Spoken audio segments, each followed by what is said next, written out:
What's up, guys? If you're thinking of making a move to the Minneapolis area, you are probably wondering what it costs to live here. Today, I'm going to break all of that down.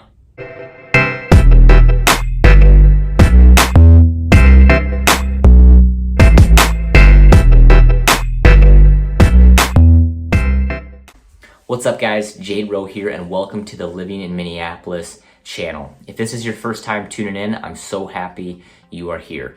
I am a local real estate agent and investor. I was born and raised in the Minneapolis area. I know all there is to know about the Minneapolis downtown and all of the surrounding suburbs. I'm helping countless families move to the Minneapolis area, and I would love to help you as well if you're thinking of making that move. If you want to be the first to know and learn about what it's like to live in the Minneapolis area, please make sure to hit that subscribe button so you don't miss any more content that we put out. I'm going to be putting out weekly content, new videos every single week, what it's like to live in Minneapolis, breathe in Minneapolis, party and hang out in Minneapolis, and I want to make sure that you get that information. So again, please hit that subscribe button and let's get into this. So what we're going to talk about first is the cost of housing here in Minnesota. I'm sure this is a super important factor for you when thinking about moving to the Minneapolis area. So the median cost of a home as of 2023 in Minnesota is $336,279.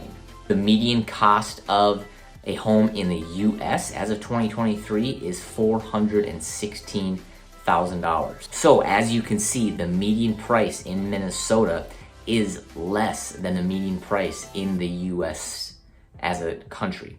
However, Minnesota does have a higher median and average price point than other Midwest states like North Dakota, Iowa, and Wisconsin.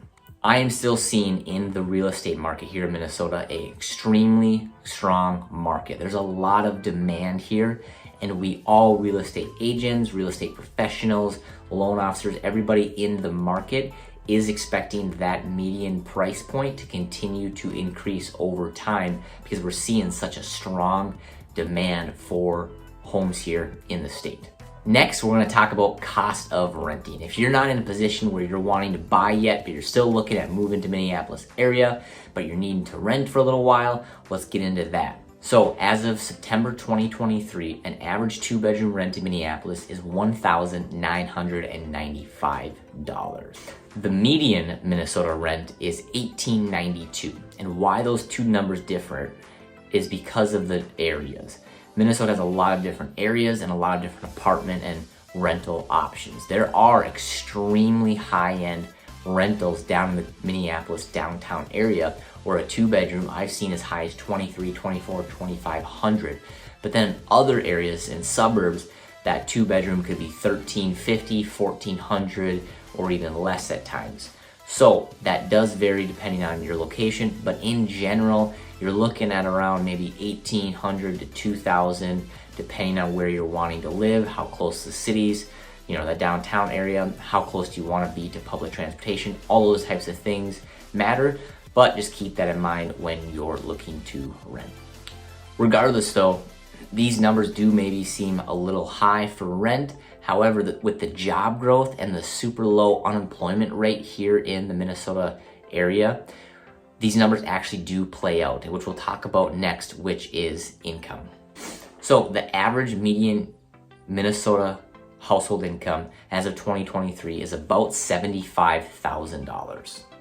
This income is higher than the national average if you actually look at it from a state-by-state basis. So Minnesota does have a higher average household income than other states, especially within the Midwest. And then when you take that average household income and apply it to the rent, the average rent to income ratio in the Minnesota area is 26%, which is actually below the national average of 36%. So Minnesota is an extremely affordable place to live when it comes to income and paying rent. Next, let's talk about your utilities. Utilities is something that can really sneak up on people, and I want to make sure we get into that. So obviously in Minnesota, or really anywhere, your utility bills are going to depend on how much you use. If you want to keep your house super warm or if you want to keep your house super cold, that obviously will affect it.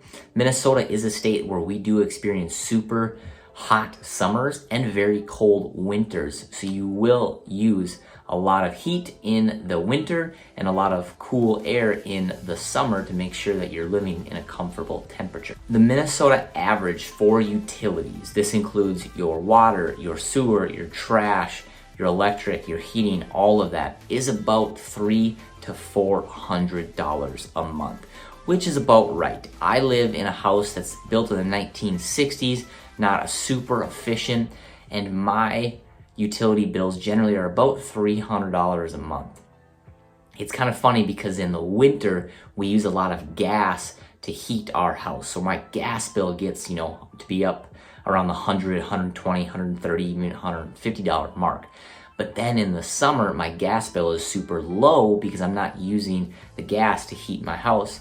But my electric bill to run my AC does then get high. So my electric will then eventually get to that 100, 120. So it kind of flip-flops between using a lot of gas in the winter and then a lot of electric in the summer.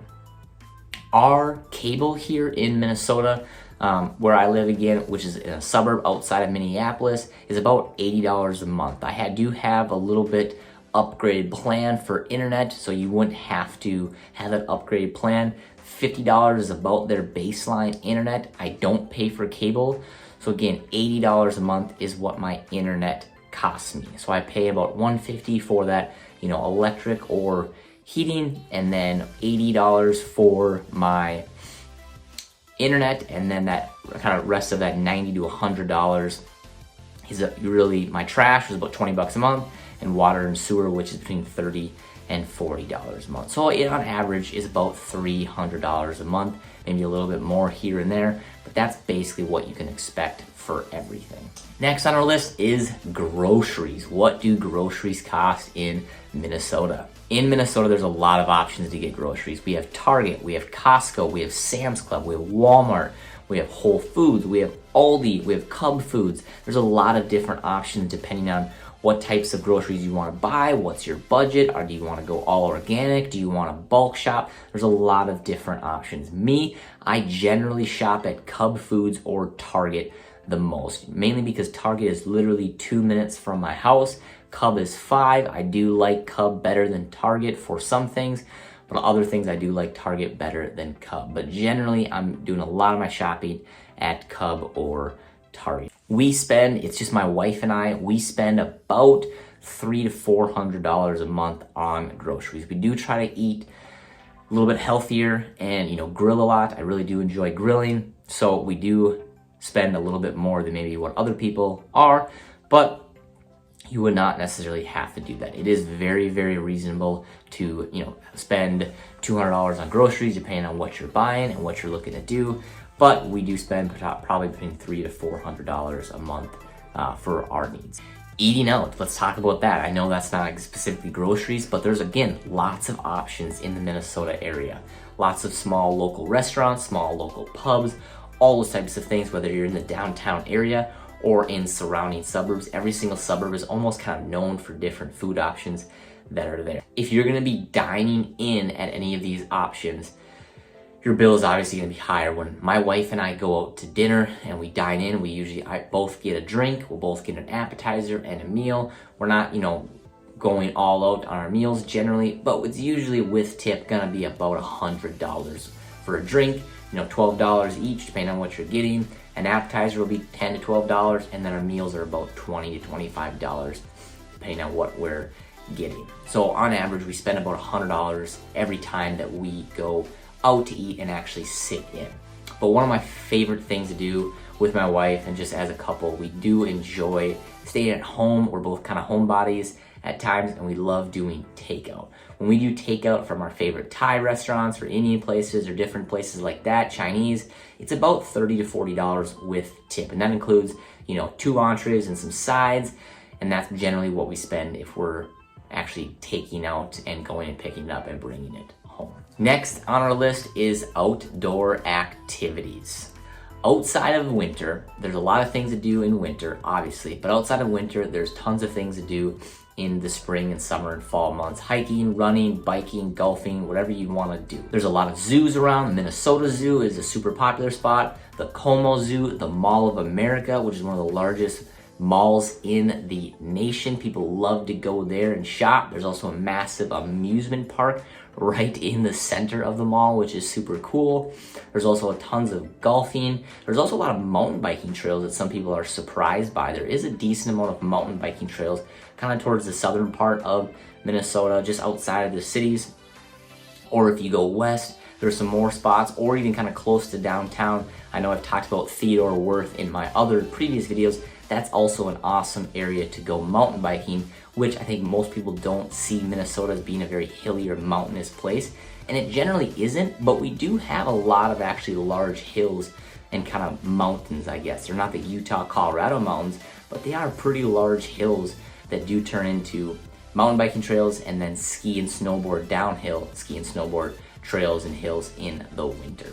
If you do go to any of these places where it actually costs money, so you're going to the zoo or you're going to an amusement park like Valley Fair, which is located in a suburb of Shakopee, it's going to cost you probably $30 to $40 per person, depending on where you're going. Some places will be higher, some places will be less. So if you're going to be going to the zoo as a family of two, I would probably budget about $80 to go to the zoo. The Como Zoo is a little bit cheaper than the Minnesota Zoo. That's gonna be maybe $25, $30 a person, but that Minnesota most popular zoo is about $40 to $50. Same thing with the Valley Fair Amusement Park.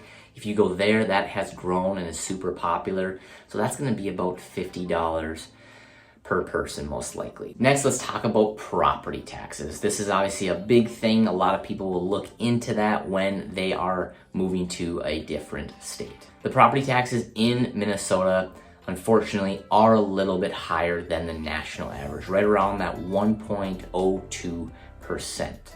But this does depend on the county you live in, the city, and even the neighborhood. There are some neighborhoods in Minneapolis that do have higher taxes than others.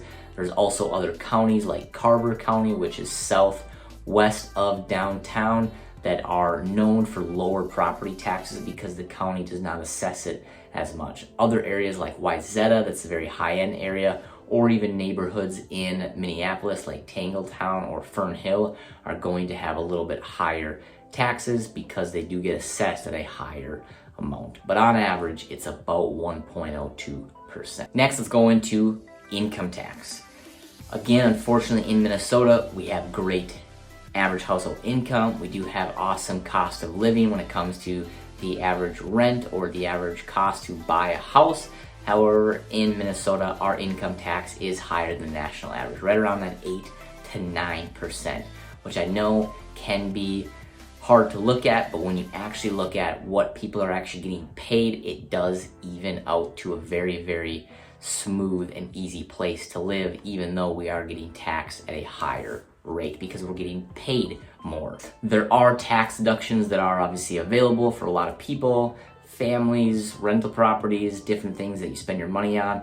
There are tax deductions available. Sometimes, that kind of spread of that 8 to 9% can even get to 6 to 9% depending on the deductions available. But again, in general, you are going to be paying higher income tax in the state of Minnesota. Sales tax is next.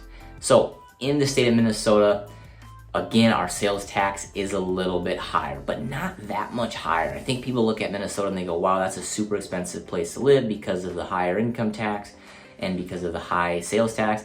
But the average sales tax across basically the US is at 6.75%. Our Minnesota sales tax is at 6.875%, so not that much higher when it comes to the national average. And again, Minnesota is a place where we do get paid more as an income, so these higher income taxes and higher sales taxes do basically balance out compared to a place where there might be lower taxes, but you get paid less at your job. So that wraps up this video. I hope this was super helpful to kind of give you an idea of what it's like to live in the Minneapolis area, what's it costs to live here, what can you expect for different costs that you are going to have to take on when you move here. If you have any more questions about moving to the Minneapolis area, I would love to break this down one-on-one with you. Make sure to give me a call, shoot me a text, send me an email, and we can absolutely jump on a call and get connected and talk about what goals you may have. Again, thank you so much for coming and watching this video. If you haven't subscribed already, please make sure to do so that you can be the first to learn about what it's like to live in the Minneapolis area and what there is to do here. And I'll see you guys on the next video.